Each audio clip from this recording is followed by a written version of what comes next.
Hello, beautiful people of the internet. How are you doing today? My name is Jackie and welcome back to my YouTube channel. In today's video, I'm going to be attempting to solve another Agatha Christie mystery. This time, the mirror cracked from side to side. This is a Miss Marple mystery.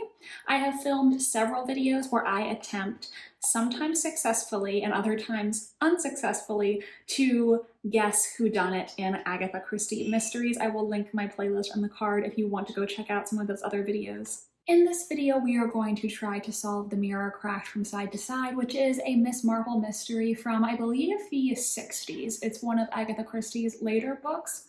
I have read the first 6 chapters so far, and we have met more characters than the ones that I wrote on the board, but some of the characters, I'm not sure if they're actually going to be suspects or not. Like, are they going to come back into the story? So right now I've limited myself to just the characters who I'm pretty sure are going to be relevant, and then I might introduce some new suspects in the next section if they come back into relevance. So let's just get right into what I read so far. So at the beginning of this book, we are in a St. Mary Mead that is really different from how it looked in the earlier Miss Marple books. A new housing development has popped up, and Miss Marple and her friend Dolly Bantry just refer to it as the development with a capital D. One of the characters we meet who lives in the development is this woman named Heather Badcock. Heather is a very nice, well-meaning woman who wants to help people. However, her desire to help people means that sometimes she unintentionally meddles in people's business or kind of sticks her nose where it's not wanted. Heather is a secretary for the Ambulance Association, and she is married to this man named Arthur Badcock. We don't know a whole lot about Arthur at this point. Now, some other newcomers to St. Mary Mead are the actress Marina Gregg and her husband, Jason Rudd. So they have just moved into Gossington Hall, which is the manor that Miss Marple's friend Dolly used to own. However, Dolly is now widowed, and so she sold the manor to Marina and Jason, basically because it was just too big for her to live on her own. Marina is about 50 years old, and she is a very famous but fading actress. She had a very famous career in her younger days, and she's also infamous for her multiple marriages. We find out a little bit about her various husbands, and there are a few who are specifically mentioned by name. What we find out from Dolly Bantry is that her first husband was an early one that didn't count, according to Dolly. Marina then married secondly to a foreign prince, count, nobleman of some sort. Her third husband was another film star by the name of Robert Truscott, and her fourth husband, was a man named Isidore Wright. He is a playwright, and they were married for a decently long time as far as Hollywood marriages go. They had a child together.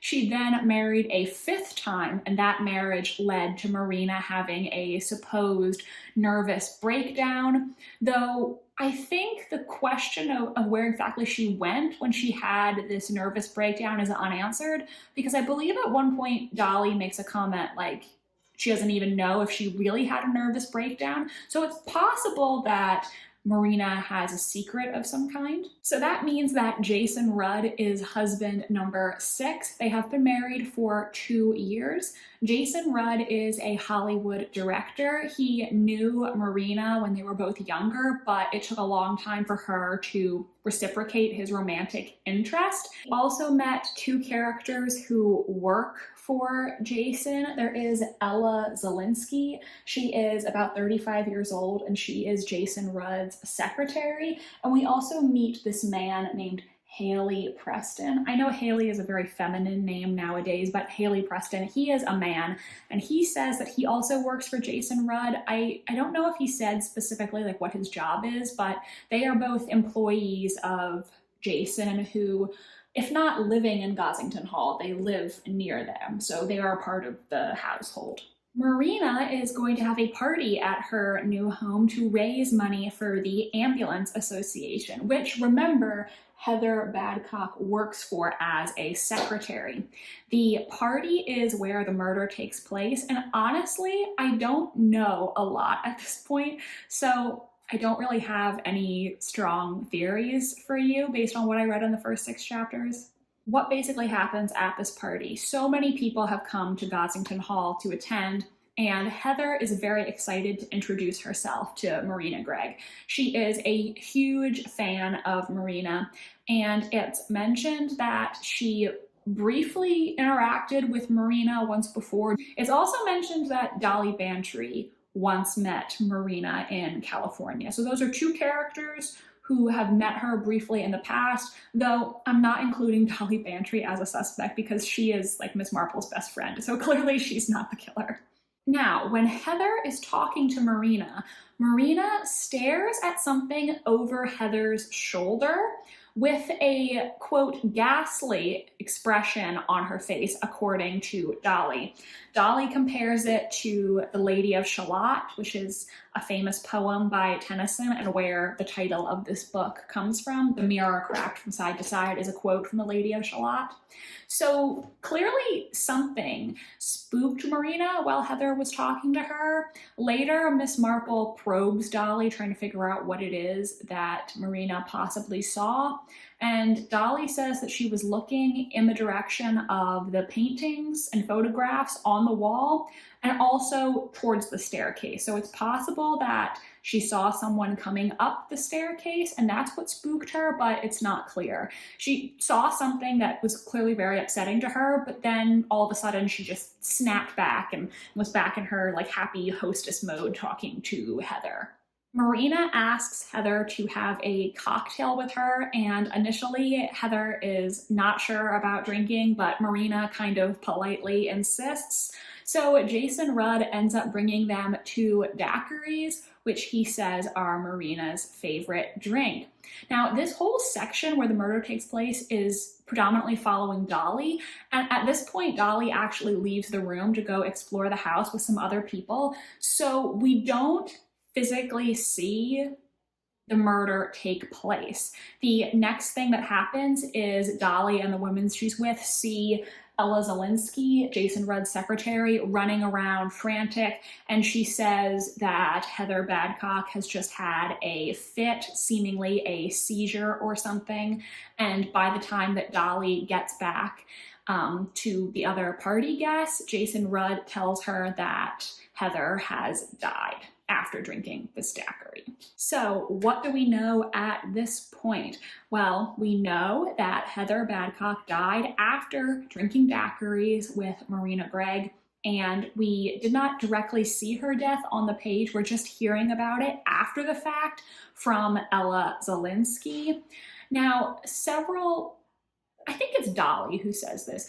Dolly and Miss Marple are discussing it, and they kind of assume that the daiquiri was probably meant for Marina instead of Heather because they were both drinking the same cocktail. But honestly, that makes me start to wonder if maybe this is a double bluff and like actually no, Heather is the intended victim. They want you to think that it was Marina, but no, it actually really was a premeditated attack on Heather. I don't know, that's just my initial thought. That's really all of the main points from the first 60-something pages. I don't have really anything else I think that I want to bring up at this time. So I'm going to keep reading and I'll see where the story goes. Like I said, there were several other characters who were name dropped in the story so far, but I just need to keep reading a little more to tell like who's actually going to be an important character and who's not. So I think that's it for now. We also got an appearance by Dr. Haydick, who, if you watched my Murder at the Vicarage video, I thought was a murderer, but no, he's just a nice country doctor. Sorry, Dr. Haydick, for when I thought you were a murderer. But anyways, so that is it for this first update, and I will come back when I have read some more chapters. All right, so I'm back, and now to tell you about what I read in the most recent section of the book.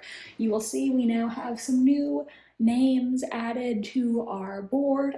I don't necessarily know like how important all of these characters are going to be, but they were mentioned enough in the section that I thought they were worth adding just in case. First of all, we meet this woman named Mary Bain. She is a neighbor of the Badcocks, and she is over at Arthur Badcock's house when the local police detective, Inspector Cornish, comes over to talk to him.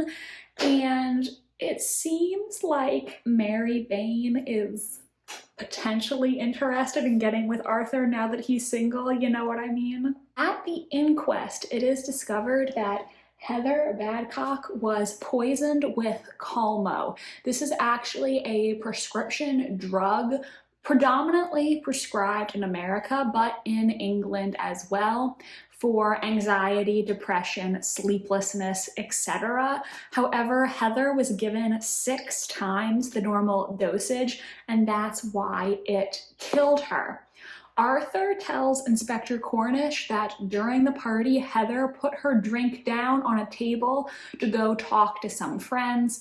The drink ended up getting spilled on Heather's dress and a little bit on Marina's dress, and so Marina thus gave Heather her drink. So Heather had a drink, it spilled.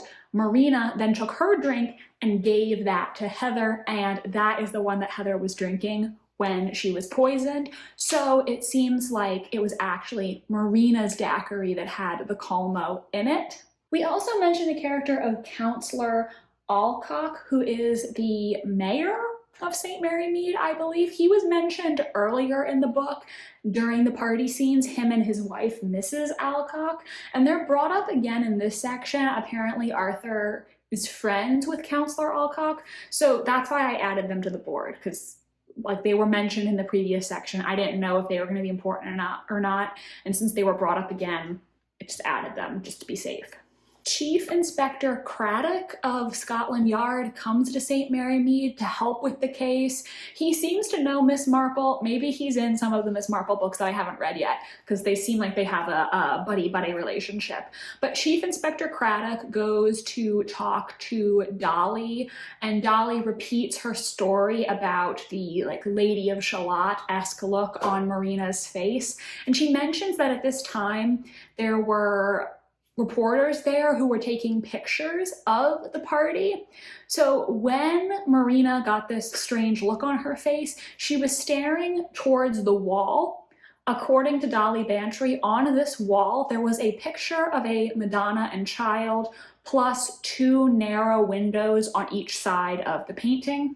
We also mentioned some other characters, so we're talking about, you know, who was around when Marina got this strange look on her face.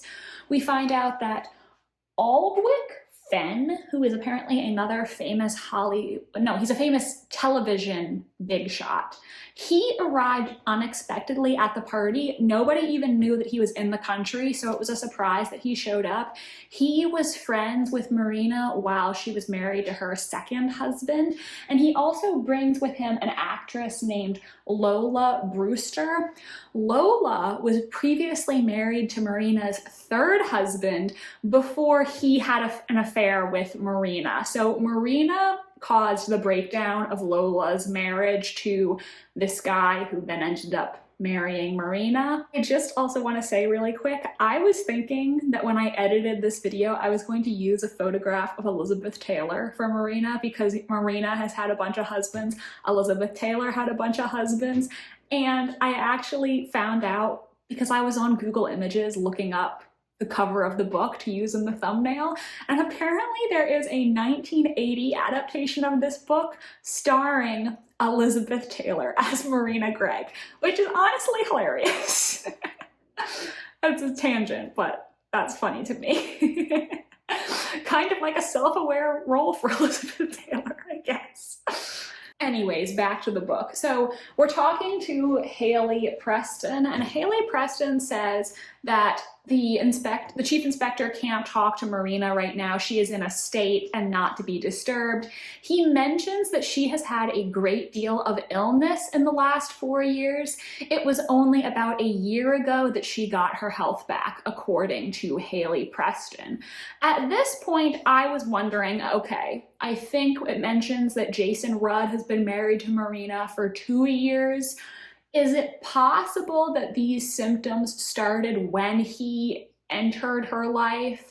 But that's not my best theory right now. This is what I was thinking about when I read that part, but now I'm kind of going in a different direction, and I'll tell you what I'm thinking when I get to the end of this summary.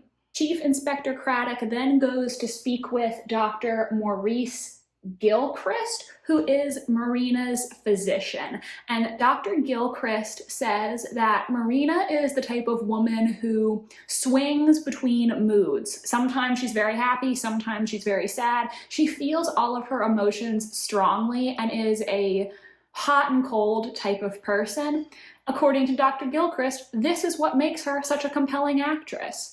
He says also that Marina, Ella Zelinsky, and Haley Preston all take Calmo, so all of them would have had access to this medication. Dr. Gilchrist also confesses to Chief Inspector Craddock that after Heather's death, he went up to Marina's room later that night to give her a sedative, and while he was alone with Marina, she said to him, quote, "It was meant for me, doctor." We then go to talk to Marina's husband, Jason Rudd, and through this conversation, we learn more about Marina's past.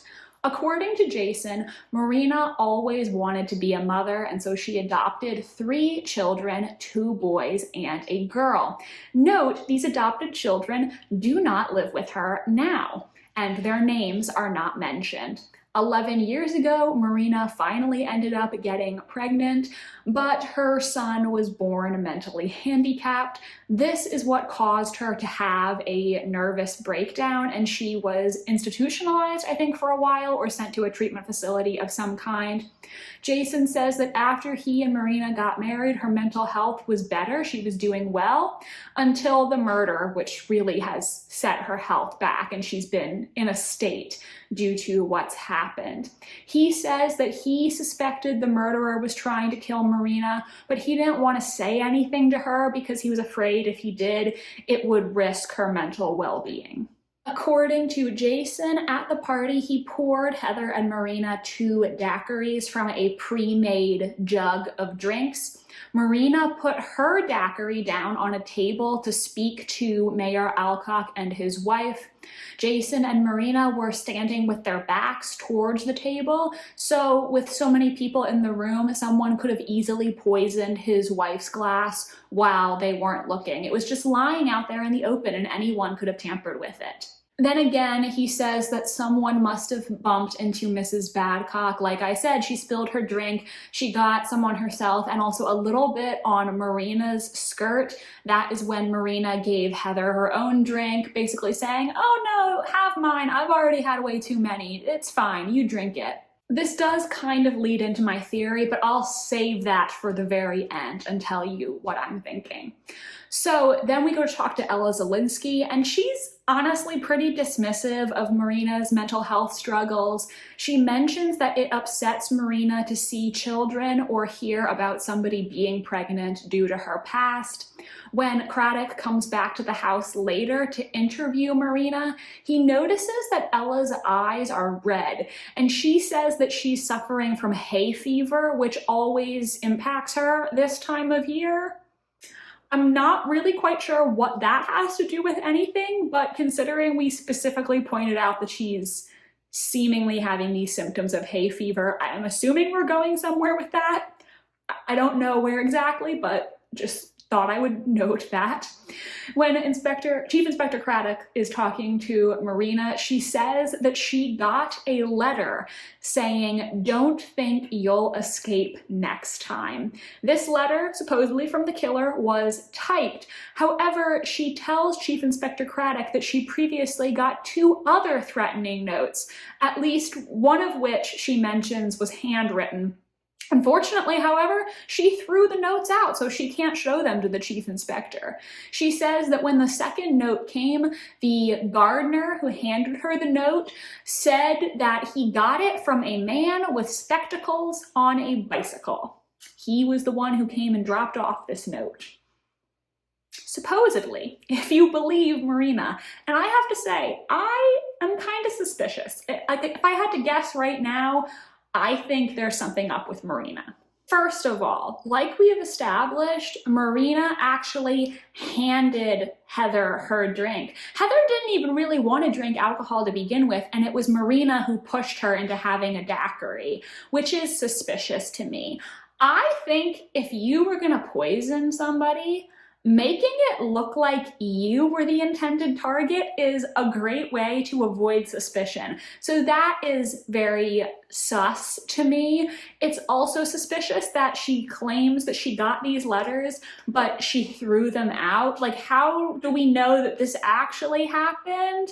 And this typed up letter that she showed Chief Inspector Craddock, she could have typed that up herself. And saying, oh yeah, the gardener says it was delivered by a man with spectacles on a bicycle. Like, yeah, likely story. Does this man actually exist? So if I had to guess right now, I think Marina is behind Heather's poisoning, and she is just trying to make it look like she was the intended victim. However, I honestly don't know what her motive would be for this. Heather and Marina seemingly have no relationship. The only time they ever met before was many years ago in Bermuda, when Heather says that she left her sickbed to go get Marina's autograph. So they seemingly have no relationship, unless, like, I'm wondering, is it possible that this is a made-up story and it's kind of phrased in a veiled way where it just seems like a harmless story to everyone else at the party, but like it means something deeper to Marina, if you know what I mean? Like, you know, there's some kind of veiled reference that only Marina will understand, and that's what inspired her to kill Heather? I don't know. Like, I think Marina is very suspicious, but her motive is where I'm kind of getting tripped up. I wonder if maybe Heather has something to do with Marina's past. Like, maybe she knows Marina's adopted children who she kind of, who she basically abandoned once she got pregnant. Like, once she found out she was going to have a biological child, she had no interest in these adopted children anymore. Or maybe Heather is somehow affiliated with whatever mental health facility that this mentally handicapped child has been sent to. I don't know. I feel like maybe there's some connection with Heather and the children backstory. That would also make sense because we found out from Dolly in this section that Marina was staring in the direction of a painting of a Madonna and child plus 2 windows. So like maybe seeing the Madonna and child triggered something for her, you know? So I feel like Heather is somehow connected to one of Marina's children, whether that's the adopted children or the biological son with the mental handicap. I'm not really sure. I feel like that's the best that I got. I don't know exactly what the motive would be, but I don't trust Marina at this point. I think she's selling a good story, but I'm not believing it. So that's it for this section of the book. Right now, my biggest theory is that Marina actually poisoned Heather and is trying to make it look like she herself was the intended victim when actually she is the mastermind. I'm not entirely sure what her motive is exactly, so I will have to see if I can figure that out. All right, so we are almost at the end of The Mirror Cracked from Side to Side. I think I only have about like 20 or 30 pages left, so I'm going to update you on what's happened, lock in my guess, and then we'll see who the murderer is. All right, so in the section that I just read, Dolly Bantry sees Ella Zielinski making a phone call at a public telephone booth. And Ella claims that the reason she's doing this is because the phone at Jason and Marina's house is broken. Dolly then decides that she's going to test this by calling up the house. Haley Preston answers the phone and is like, no, there's nothing wrong with our phone. So Ella caught in a lie there. Then Chief Inspector Craddock goes to interview this character named Margot Bence. She is not even on the board. She is a photographer who was at Marina's party photographing the event. And we find out that Margot, the photographer, is apparently one of the children that Marina Gregg adopted. And Margot basically explains that, you know, she had an impoverished upbringing and she was adopted by Marina, brought to the United States. She had two adoptive brothers named Rod and Angus. Marina basically lost interest in them once she got pregnant. And we also find out that Angus was apparently very resentful of Marina because of this. Margot doesn't know what ended up happening to Angus in the end. There is an incident at the studio canteen on the set of Marina's new movie where she's drinking coffee and she says that the coffee tastes off to her. Jason takes some of the coffee to be analyzed and determines that there is arsenic in the coffee. However, Jason points out to Ella that arsenic has no taste. He says that he thinks Marina just instinctively knew that the drink was poison, but that is sus to me. If arsenic has no taste, is it really that her instincts were so good, or is she the one who put the arsenic in the coffee in the first place? Just saying. We find out that Ella apparently knows who killed Heather, and so the reason she was on the public phone is because she was calling this person and blackmailing them. However, it doesn't work out for Ella in the end because, as it was mentioned in the previous section, Ella is affected by hay fever. And I said I really had no idea why that was brought up or what the relevance of it was. We find out in this section it's because Ella's hay fever is acting up, so she goes to get her atomizer, which I guess is sort of like an inhaler. I don't know what an atomizer is.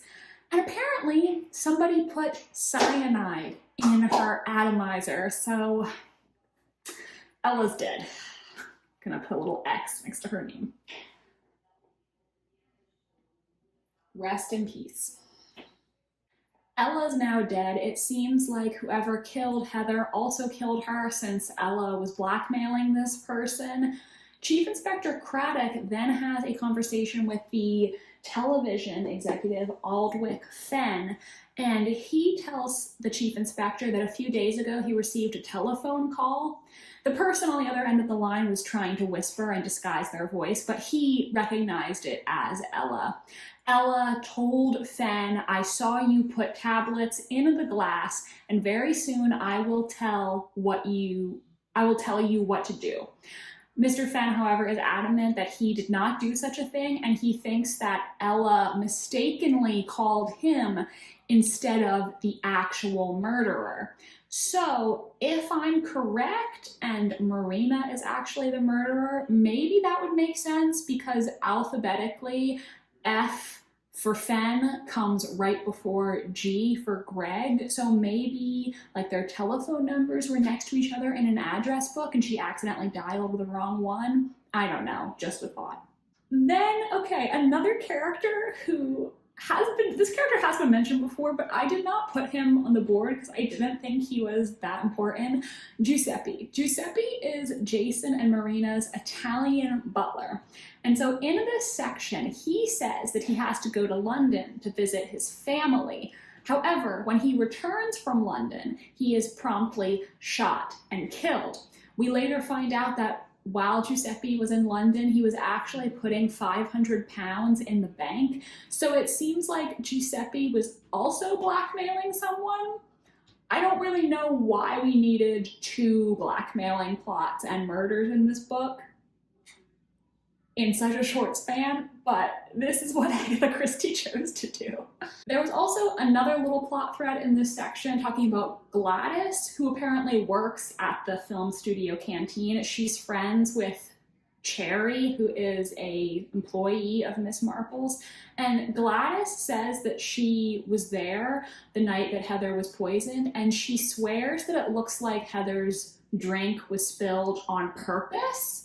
Then we find out that Gladys is missing. And at that point, I was like, oh my God, do not tell me that the killer has murdered another person. But no, actually, it turns out that Miss Marple just sent Gladys away on a seaside holiday because she wanted to make sure that Gladys was safe from the killer. So she's okay. So I think those are all the main points from the section that I just read. Let's finalize my theory. I mean, I am like fairly confident that Marina Gregg poisoned Heather, and she is just trying to make it look like she was the intended victim, which is honestly a genius way to avert suspicion. Make it look like the killer was after you, and then seemingly you have absolutely no motive. It's kind of brilliant. Now, why exactly do I think that she killed Heather? That I honestly don't know. I said that I thought maybe Heather had something to do with Marina's adopted children or her mentally disabled son. Considering we've now brought up that adoptive child plot thread again, I don't know. Like, is this Angus character, is he gonna be like somebody that we know? I'm not really sure.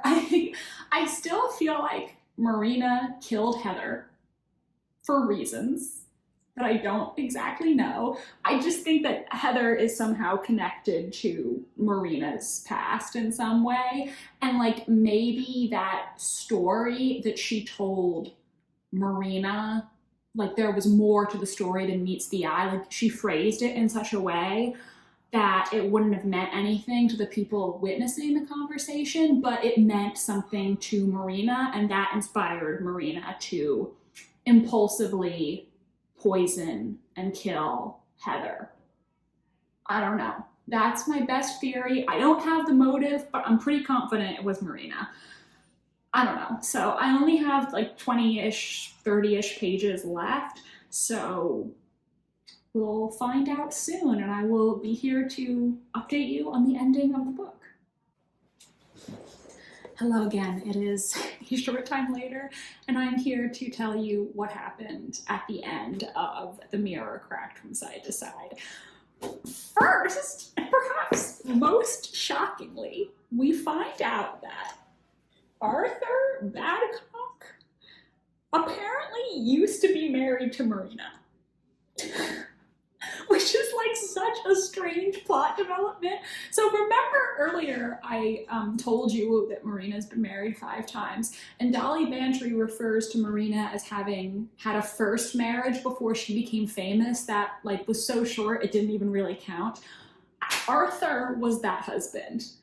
He was going by a different name then. His name wasn't Arthur Badcock, that's a fake name, but he was married to Marina. Which seems to me like kind of ridiculously coincidental, but okay. The next major plot development is we find out that Marina died in her sleep, seemingly of an accidental overdose of her sleeping medication. So Marina is now also dead. That's like 4 people who have died in this book. And this is where I started to get a little nervous, okay? I was nervous, like, oh no, what if Marina didn't actually do it? But hold on for a second. So in this section, Miss Marple is starting to think that she's figured it out. And she starts talking to people who witnessed Heather's conversation with Marina the night of Heather's murder. And one detail that I actually hadn't noticed is, okay, so the story that Heather told Marina, like I told you, was that many years ago, Heather was sick and she left her sick bed to go meet Marina and get her autograph, right? Well, one thing that I didn't notice is that when people were recounting this story, they were all disagreeing about what Heather said that she was sick with. Like some people said it was chicken pox, other people said it was the flu. And Miss Marple is adamant, like, no, I need to find out what that illness was 100%. This is very important. She then goes to Gossington Hall and talks to Jason Rudd, saying, "Can we stand in the exact spot on the stairs where you were greeting the guests that night?" Which, as mentioned earlier, where Marina was standing, she would have been looking at a portrait of a Madonna and Child flanked by 2 windows. So, apparently, what Heather was sick with that day, like 12 or 13 years ago, when she went to get Marina's autograph, was German measles. Now, as a 21st century person, you, like me, might wonder, well, what does that mean? Like, I don't know anything about German measles. Miss Marple explains. What you need to know about German measles is that it is extremely contagious. And if contracted by a pregnant person, it can cause birth defects, including mental disabilities. So that means that Heather unintentionally transferred the German measles to Marina while Marina was pregnant, and therefore Heather was the cause of Marina's son's mental disability. That is why Marina had that haunted look on her face, and it is also why she killed Heather. I have to say, that is one of the most compelling motives for murder that I personally, I think, ever read about. I was shocked, and like, I just thought that was a great reveal, honestly. So I was totally right about Marina. She is the one who poisoned Heather, and she tried to make it look like she was the intended victim to deflect suspicion. I did not guess the reason.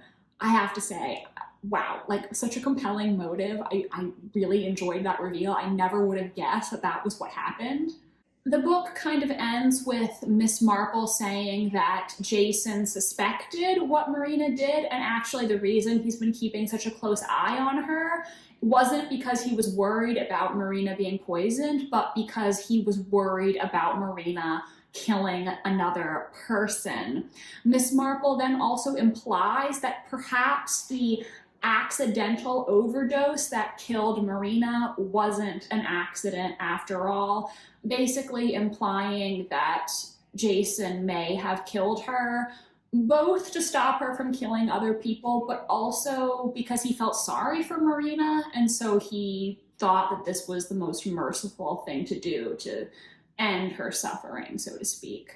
So that is it for The Mirror Cracked from Side to Side by Agatha Christie. I did guess who done it. I did not guess why. Never in a million years would I have guessed that was why. But wow, it was a good ending. I enjoyed it. Before I go today, I want to bring up an idea that I mentioned in my March Mystery Madness TBR. I had the idea to sort of do an Agatha Christie buddy read with my subscribers, where we all read the same Agatha Christie book and work together to try to solve it. So if that is something that you would be interested in, do let me know in the comment section. Let me know like when would work for you, like what month would you be up for an Agatha Christie solve along, so to speak. And if there are any Agatha Christie fans out there, let me know what books you think would lend itself to that format. Like, what would be a good book for me and my subscribers to try to solve together? I think it would be a really fun idea, but if I'm going to arrange it, I want to know that people would be interested. So do comment and let me know. And that is it for me today, you guys. I had so much fun with this video. I hope you enjoyed it. If you did, make sure to give it a big thumbs up. It really does help my channel.